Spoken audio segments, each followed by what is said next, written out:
Then again, you can't really die of thirst in a city, can you? The thought bothered me. Why can't you? Like if an old man is confused and scared and he hardly even talks, where does he go to get a drink? Who will give him water? I don't know why I kept thinking the worst about everything, but my brain just kept focusing on the bad stuff. Like when I tried to remember some of our happy times together, my mind dredged up that awful morning when I'd snatched Skelly's Cheerios away. In fact, that's probably why, in my dream, he was wandering around all thirsty. Right before he stumbled into the desert, I'd probably snatched his milk away. Jake? I heard my mother come into the room. I stayed still and pretended to be asleep. Ma didn't fall for it.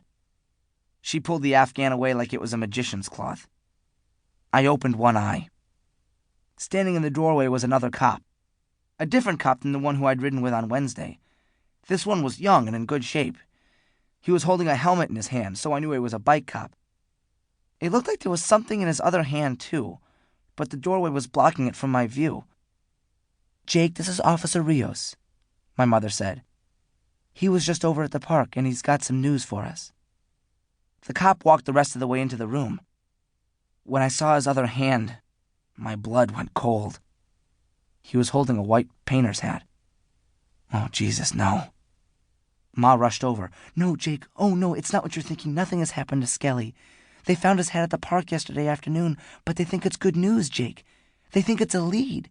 It means that Skelly's probably been there. Yesterday, right? She asked Officer Rios. You think he was there yesterday? He hemmed and hawed a little. Well, we think it's possible he was there yesterday. Like I already told you, ma'am, my partner and I found the hat at the edge of the lake around 4:30 p.m., but we have no way of telling exactly when it got there. My brain froze around his words. At the edge of the lake? From that second on, the rest of what he said faded in and out. There was something about how the hat had been near the water but not in it, and something else about how there was no evidence of foul play. Finally, he started backing toward the hall. So, mainly I just wanted to come by and tell you folks that the search we're going to do today is pretty routine, and that we're very confident that we're not going to find anything down there, but, well, just to be sure. He lowered his voice. We've sent down a couple divers. Ma's hand flew over her mouth. Right away, Officer Rios started going on and on about how he'd seen lots of these water searches and how they almost never found anything, and how he'd come back to give us an update as soon as he could. But Ma didn't nod. Didn't walk him to the door. Didn't do anything. After he left, I called Aunt Marguerite. She and James were at our house in 15 minutes. Mrs. Russell came running in behind them. Officer Rios had left the painter's hat on the coffee table. It's weird, too, how totally different their reactions were when they saw it there. James mouthed the silent cuss word. Aunt Marguerite glued her eyes to it and kept them there all the way to her seat. Mrs. Russell put it on. I'm not kidding. She snatched it off the table, stuck it on her head, and said it wasn't coming off till Skelly got home. Ma smiled slightly. After that, the tension eased in the room a little, and I turned on the TV just for the noise. A baseball game was on, but I doubt if any of us could have told you who was playing. The TV screen was just a place to aim our eyes while we waited. 3 times I tried changing rooms. Once I went into the kitchen and made paper airplanes out of the napkins in the holder. The other 2 times I went to my room and rolled around on my bed. But it was never long before I was back in the living room with the others. Aunt Marguerite was the first one to spot Officer Rios coming up the front porch steps. Oh my God, he's back. She leaped from her chair and took off running.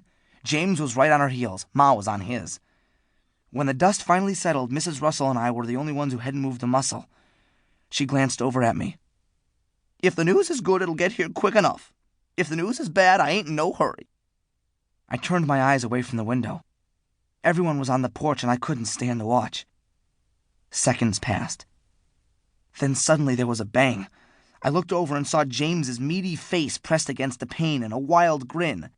They didn't find him!